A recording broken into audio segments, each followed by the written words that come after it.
Pull up a stool and pour yourself a pint as you're about to join three intrepid drinkers, Kevin, Justin, and Mark, as they embark on another Beertastic voyage. Ladies and gentlemen, boys and girls, at this time, tune your stations to Beertastic Voyage! I'm Kevin. Hi, Kevin. That was interesting. Why do I always get left out? It like starts out as a conversation between the two of you, and you never pass the ball to me. Because you wait. And There's a that's what- yeah, pause. like, you can jump in there, but you don't. Like, you could simply, like, throw everything off by Kevin being like, my name's Kevin. You'd be like, I'm Justin! Before I can get in there, and I'd be like, the fuck, man.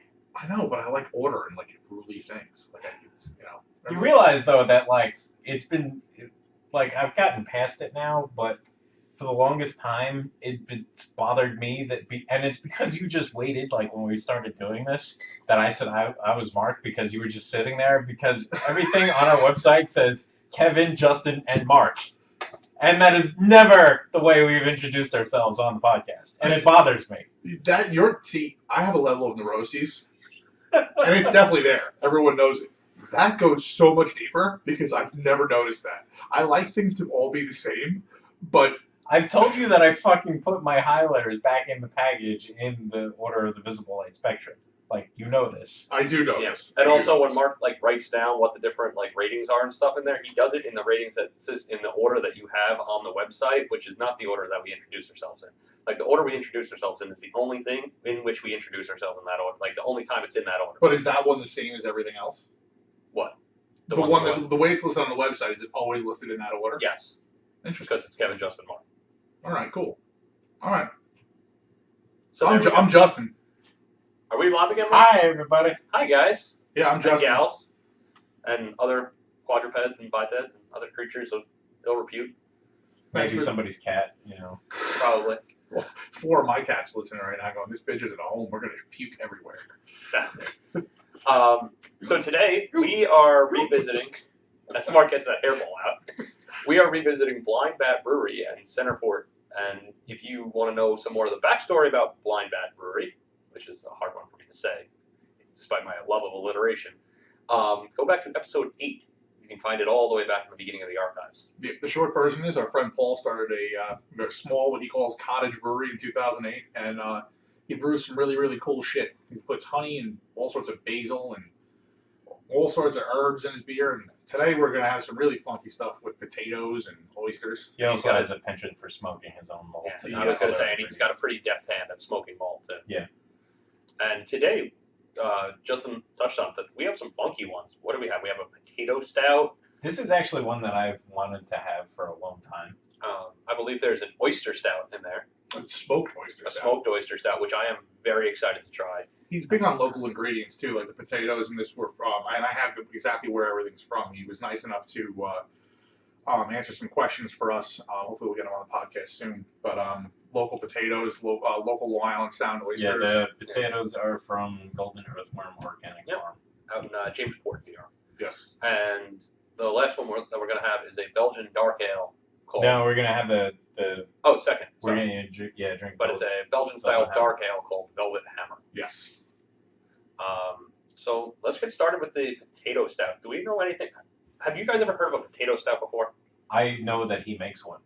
That's it. Yeah, like I've known about it for years, and I've just Okay, never... so it's not like a thing style-wise. It's just like No, he just like threw potatoes in a stout. style-wise, it would be considered like an alternative fermentable beer Okay. because he's getting sugar from potatoes, which is Okay. not, a typical adjunct in beer production.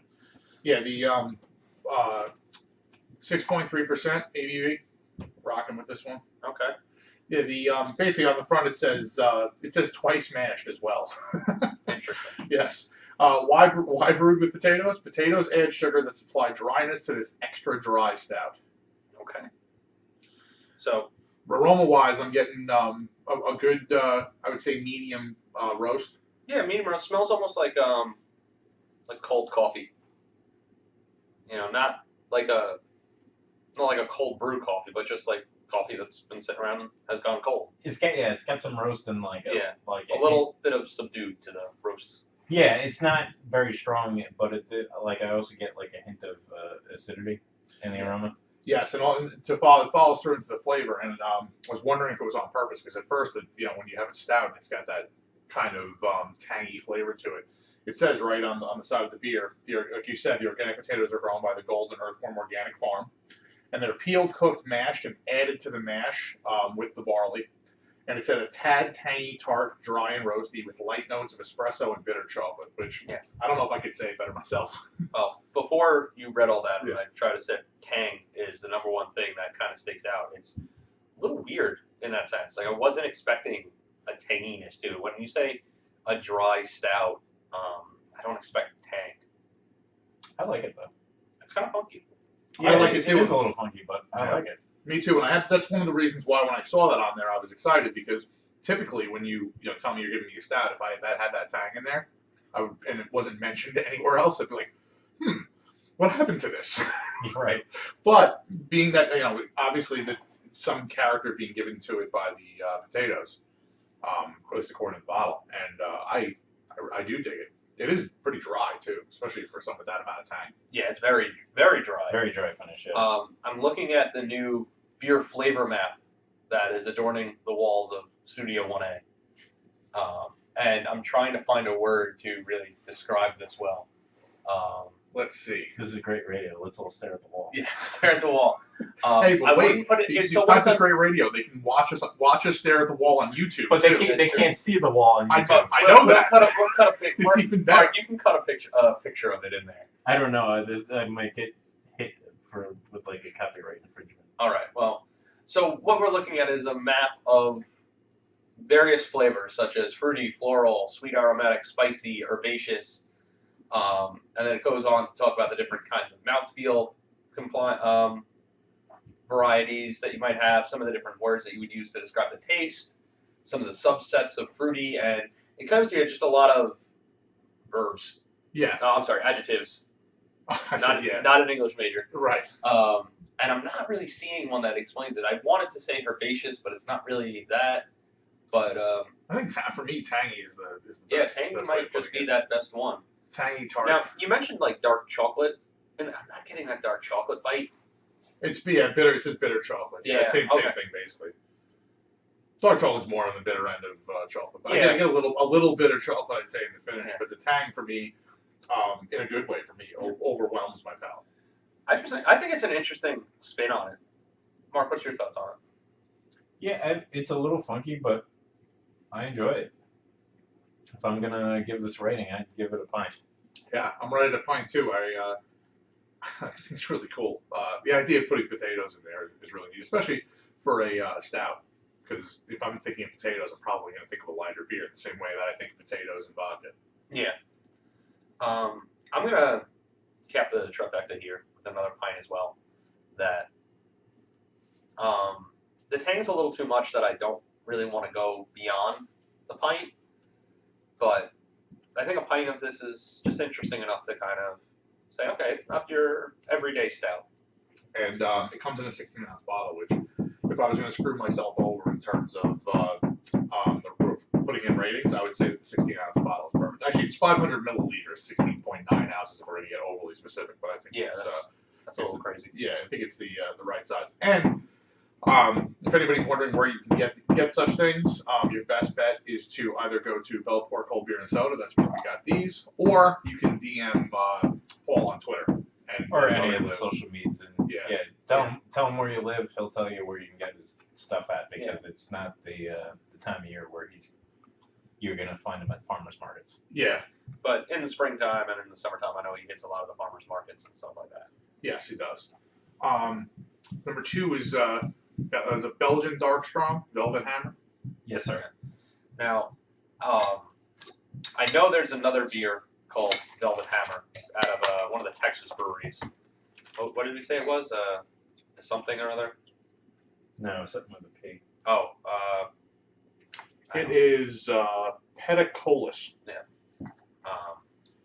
Which I had heard of before, and this is, I don't believe the same style. No beer. So the other one's it's close. The other one's an American Strong Ale, and this is a Belgian style dark ale. So yeah, I guess they're kind of close. So this is 10% alcohol by volume. And on the bottle here. He says that it is a rich malty caramel sweet dark amber Belgian style ale fermented by an abbey yeast. To warm during the cold days and nights, enjoy this responsibly with cheeses, meats, stews, or soups. All of those things. Okay. I like cheeses, meat, stews, and soups. Sorry, I couldn't think of the last one. Color's really nice. I like the aroma on this a lot. It's got that nice dark amber color to it, almost the beer bottle brown color. You got a nice Belgian malty smell. Yeah, like really sweet, malty, a little bit of Belgian Caramel. yeast. That caramel, a little bit of sugariness to it. I made some peanut brittle this past year, and when you're stirring all the sugar and everything like this is what it smells like. Oh, yeah? Yeah, you get that caramel. We didn't say for the potato stout, but that was certainly black opaque. Yeah. Yes. But this one is, I'd say dark amber. Yeah, I would concur. Going back to my shirt, I'm going to say it's about 28. No, that's I'm gonna, too dark. Yeah, I'm Too gonna dark? I'm gonna go like 20. No? Yeah. Mark, consult the phone. Yeah, like 18 to 20, I would say. All right. Let me see. Well, Let me see on that one.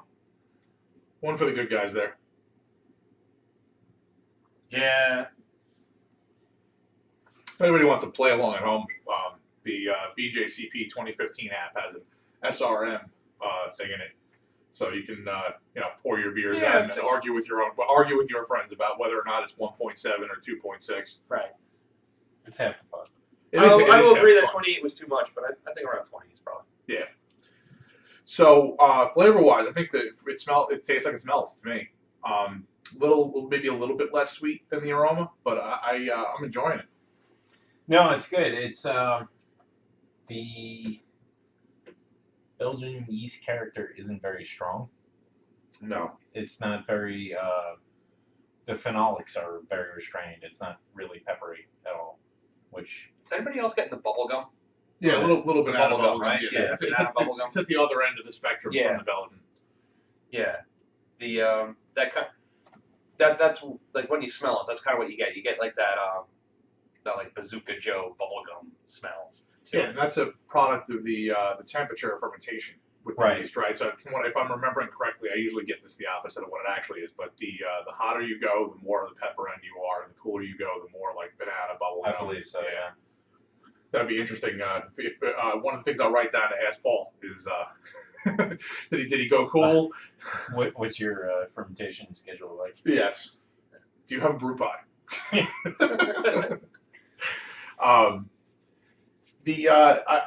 What I enjoy is the malty start to it, and then like you said, that sort of bubblegum Belgian finish cleans my palate pretty nicely. Yeah. No, it's good, and I'm very definitely warming. Oh yeah. Especially when it's 12 degrees outside and fucking snowing. It was a good beer. No, this is definitely keep you warm kind of beer, and at 10% ABV, you're gonna definitely warm up as well. I'm glad that it doesn't have that kind of candy sugar sweetness to it. Sometimes the you understand what I mean? It's like this almost like it's candy sugar. Like that's the only other way that I know how to describe it. I don't know another phrase for it. But sometimes at the end of Belgians, you get that really sweet, that really sharp sweetness, and this one does not have that. No. I would imagine he probably did put the candy sugar in there, though. I mean, most Belgian beers have that addition. Yeah, and that's part of the reason, or 10%. Yeah, part of the way that they get up as high alcohol as they do is because you put those simple sugars in that the yeast can chow down on without a problem, and there's no it limits the amount of residual longer chain sugars. Right. It's I've been looking into that a little bit lately because I'm just learning more about how the Belgians do it. And I think that's also one of the ways they get a maltier beer too, because the yeast kind of exhaust themselves on the simple sugars and maybe leave behind some of the stuff maybe it could have gotten to after the fact. I have no idea how true that is, but either way you end up getting this has a really great malty character to it. It does. Yeah. I would have to enjoy it slowly, but I could definitely work my way through a bomber on this one. Yeah, I want to drink more of it. I want to keep going back to it, and this is hang out on a cold winter night and drink this. I'm with you on Christmas Day at dinner time. Yeah. My in-laws didn't want to drink with me, so I had a bottle of Rogue Santa's Private Reserve, which is a Belgian dark strong ale Right. as well, and I poured myself a glass of that as I'm eating dinner and drank it. Poured a little more out as I'm eating dinner. And, damn. I want this with like a steak, potatoes. Right. That's what. I want this with steak, potatoes, and like a blue cheese. Oh yeah. You know, like I think that'd be really good. Just Yeah. like I'm gonna sit down and eat that. You could also probably debrace some meat in this. Yeah, that'd be really good. That'd be really tasty. Yeah, I would you could add this one to a stew. I think it would be nice. Instead of just drinking it alongside. Yeah. Instead of just getting super crunk, you could do Yeah. both. Half the bottle for the stew, half the bottle for me. I don't know. I think I'm gonna need 2 bottles, but So with 2 bottles, what's gonna be your rating? bomber's the way to roll. All right. I think that the level of sweetness for me after 2 will be enough, but I want a couple of bombers. I'd like a shelf of bombers. Yeah, keep this one. This one can fall into that the keep on hand pile. And it's gonna hang out. It's the Belgian, so you can hang on to it for a little bit. Oh yeah. It'd be interesting to see how this one would age a little bit. I would think you'd end up getting the sweetness would subside into almost plumish. Yeah, you rays. definitely get more stone fruit character out of it as it oxidized. I think I'd be okay with that. Well, I have a second bottle, so I'll tell you what. I'll throw it in the fridge, and maybe we'll revisit it in like 6 months. I like that idea. So we're all around on bombers on this one. We were all around on pints on that one, on the first one.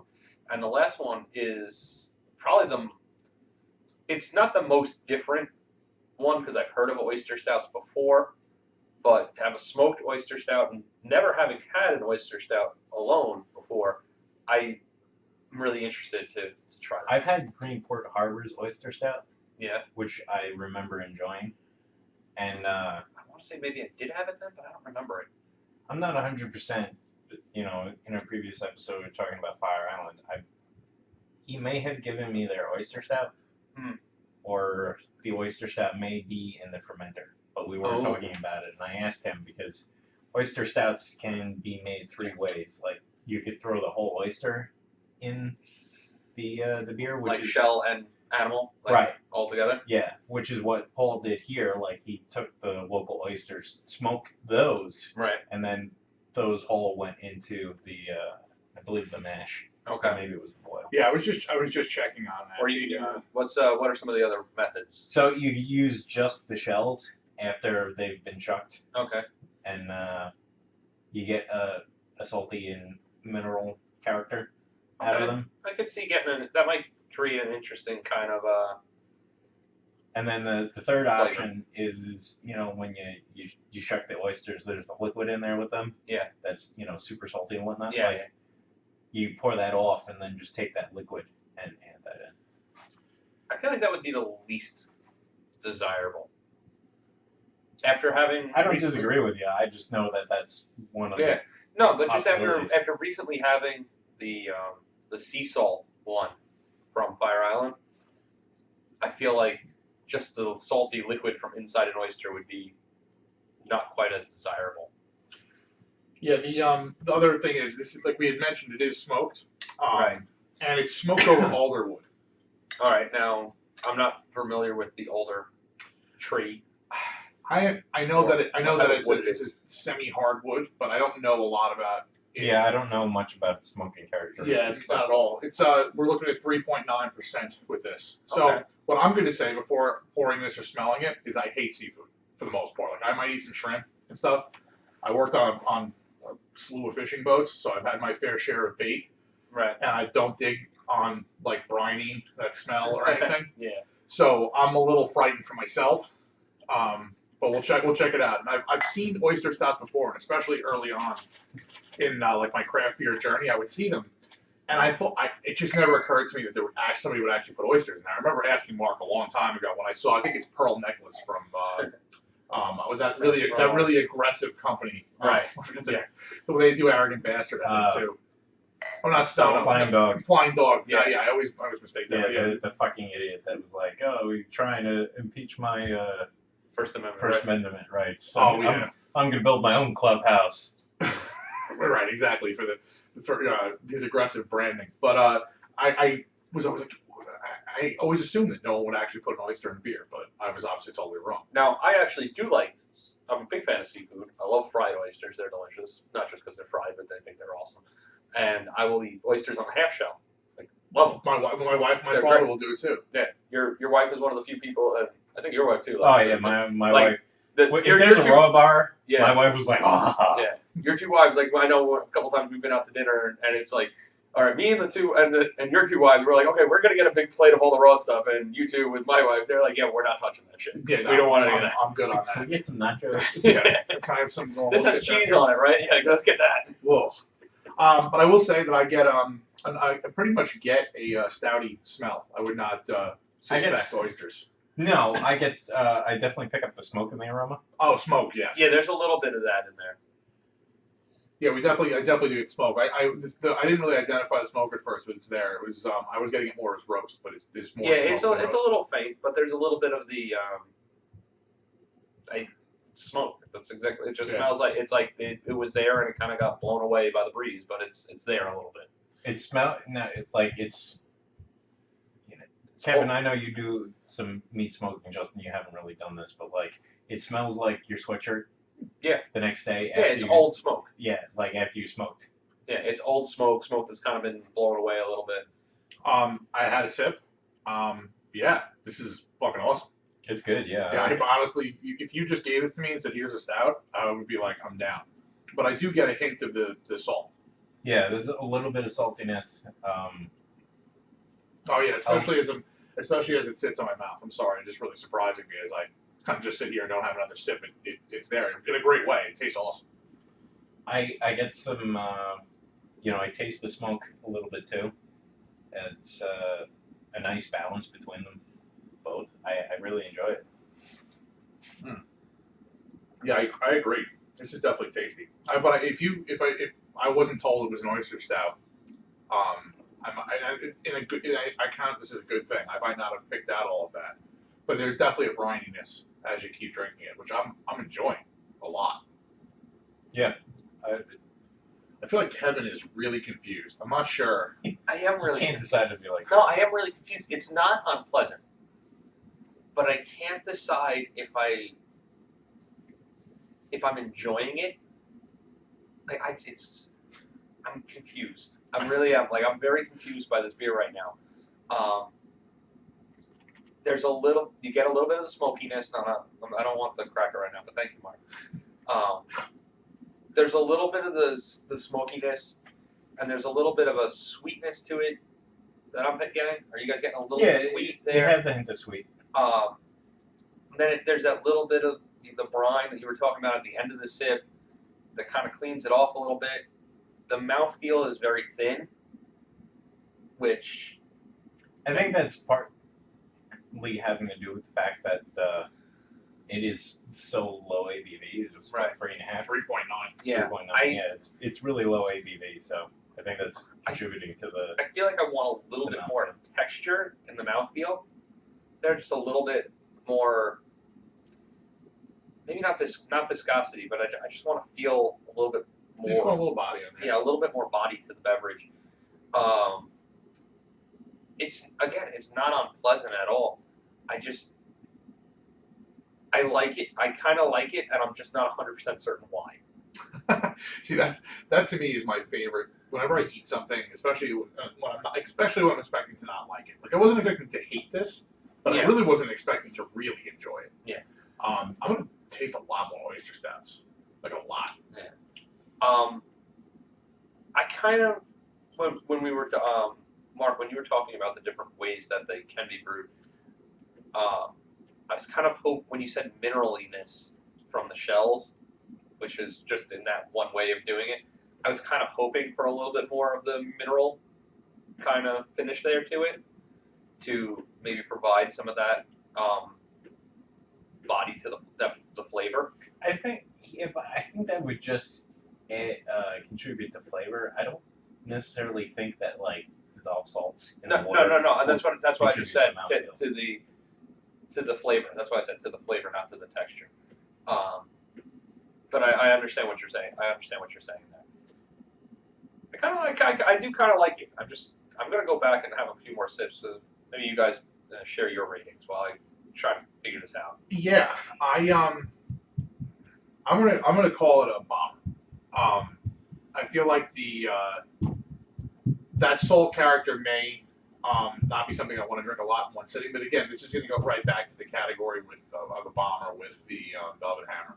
I want a bunch of these to hang out so that I can kind of pick one off the shelf, especially when people come over and go, hold on a second, I got a really cool beer for you to try. Smoked oyster beer. And they're going to be like, no. And I'm like, yes. And it's not exactly how it's going to go. You pour it first, and you say, try this one, it's weird. And they go, what's in it? And you go, just try it first.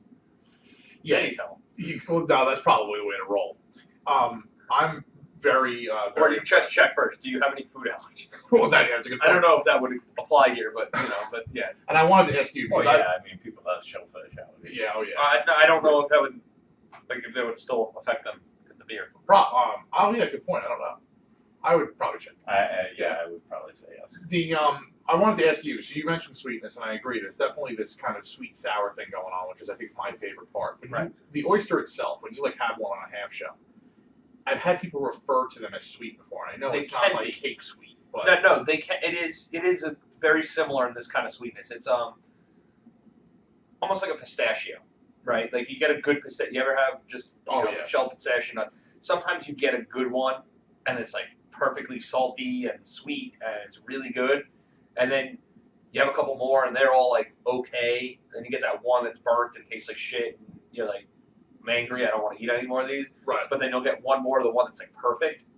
A good oyster and good shellfish to me like have just that little bit of sweetness in the same kind of way to it. And that's kind of the impression that this beer is giving. It's giving you that slightly sweet shellfish flavor to it. Okay, good. Yeah, like I said, I had no frame of reference, so right, when you were saying it, I'm like, man. Right. So now, ready? Take that slightly sweetness to it, add some Tabasco sauce to it, and maybe a splash of lemon, even though I know you don't like lemon, but a splash of lemon, and give it the texture of a gummy bear. No, not really. Yeah. But make it a little chewy, and that's an oyster.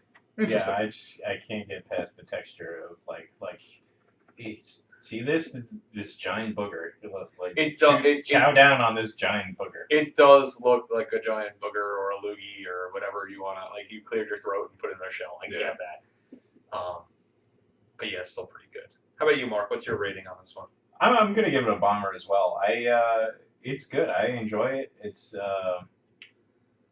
not an everyday kind of thing, but a once in a while, like somebody's like, oh, like I don't really care for craft beer. I'm like, oh yeah, try this weird thing. Yeah, I want to drink this beer with an oyster in it. Because I mean, you're gonna find oyster stouts commercially. You're not gonna find experimental brewing. Oh right. In the book, they have a recipe for I forget exactly. Clam chowder saison. No, they have. That's one of the things.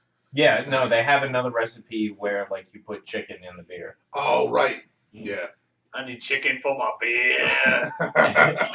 And basically, they used to put like animal parts into the mash. Right.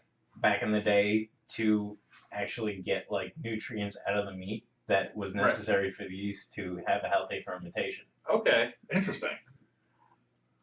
That's really cool. And gross. Yeah, a little bit. A little freaked out by that. Thinking fermented rooster broth. Yeah, because now I'm thinking somewhere between making beer and making chicken soup, and picturing that in the kettle. Now I think I'd rather have fermented shark than that. Like we were talking earlier off mic about Icelandic fermented shark. And Mark ferments all the things. He's not just a beer fermenter. Yeah, but I don't ferment meat. If you have a flip flop, Mark will ferment it with I might with a pickle couple meat. with a couple Look, of jalapenos and then blend it. I will definitely pickle meat. I will not ferment it. So when are you going to start curing your own corned beef? Soon. Excellent. I think that where we're sitting right now is going to be Like, a cold room. Could be. I'm like it's gonna like me making my own sausage is coming soon. Yes. So Well, you have 2 kids now, so you're probably going to have to start playing with your own meat, huh? Hey! Physica. Sorry. It's funny.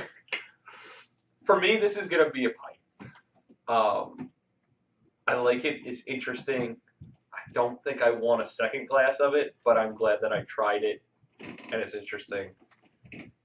It's pleasant. The sweetness is good with it, but I'm still the jury in my head is still kind of out on it. But the smokiness that's addition to it is a very nice addition to it. I like that. Paul once again has shown his deft hand at smoking things. yeah, and I know he's made. You know, I don't know if it's exactly the same recipe, but I know he's made oyster stouts before that weren't smoked. Right. So I think this is the first time that he's done a smoked version, and it's very good. Yeah, the along the lines of smoking, the next beer he's going to be putting together is his Hell Smoke Porter, which I do love that one. We had the Purgatory Porter, Purgatory. which is that same beer without the smoked malt. yeah, The Purgatory Porter was delicious. That was very good. So I look forward to having Hell Smoke for the Hell Smoke is a 19% of the malt of the pale ale is smoked, in a combination of apple and alderwood. Okay. Paul, where do you get all your alderwood? That's what I want to know. I would like to know from a woodworking perspective. I've heard it's very nice to work with. So I want to make a joke about you working with wood, but it's just not coming to me. no, I know. I can see your face. You're like it's not there. Damn it. It's not there yet. Keep working that wood, Justin. So there you go. There it Hey! is. It's got there. So Finally. I had asked Paul where we could find him. I'm just polishing my warning wood. I asked Paul where we could find him next, and he will be at the Rocky Point NanoCast Festival, as are we. Mark and I will have 2 beers there. Oh, you guys are going to have your beers there? Yeah. Excellent. I didn't Yes. realize that you guys were going to have your beers there. We're- I will be there drinking the beers. Yes. And Justin and I will be serving for both Lion Beer and Malt Enthusiasts and Brewers and Revival. Oh, okay. Yeah, we worked with Andrew from LIBME and Danny from Brew and Beyond out in Calverton, and we made a smoked Roggen Braggot. It's a white oak smoked Roggen beer with honey added after the boil. All right. And the wort tasted pretty spectacular. So Yeah, that should be a tasty beer. And then for beer, Brewers and Revival, we're going to be trying our hand at a New England IPA. but of course, Right. we had to basically say fuck you to the New England IPA. So what chili are you putting in it? Ah, exactly. Bingo. We're going to put Thai chilies, but also sumac. And it's going to be a rye, New England rye IPA. Oh, yes. And Naripa.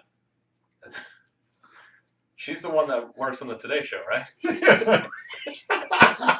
Yes, exactly. Or whatever. Yeah, but yeah, I'm excited for that one. I think we're gonna That be brewing sounds that in the really next couple interesting. weeks. And is that the sumac that you had collected, Mar? Yes. This is more Long Beach beer findings, right? No. This is Fire Island, so I meant to say Fire No, Island. that's from Plainview.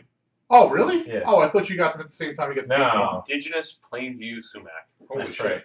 And Mark, just so people know at home when they're picking their sumac, what direction is it supposed to grow in?